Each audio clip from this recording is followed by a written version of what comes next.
How to check disk usage of directory and bandwidth usage. If you are receiving a disk space usage warning or a write failed message and want to know which directory or folder is using larger space, then this video will help you. Log into your cpanel account, you will be on this page. To check disk usage, go to the Files section and click on the icon of disk usage. Here you can check disk usage of files in home directory, hidden subdirectory in MySQL. Total disk usage is also mentioned here. Here you can arrange your directories as per their disk usage.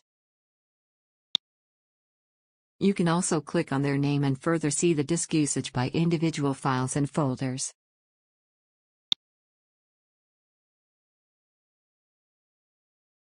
Now to check the bandwidth usage, go back to the home page.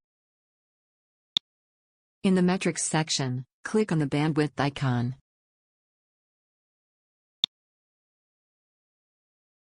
Here you can see the monthly bandwidth usage of your domain. In case you need more disk space and bandwidth, ask your hosting provider to send a quotation. Thank you for watching.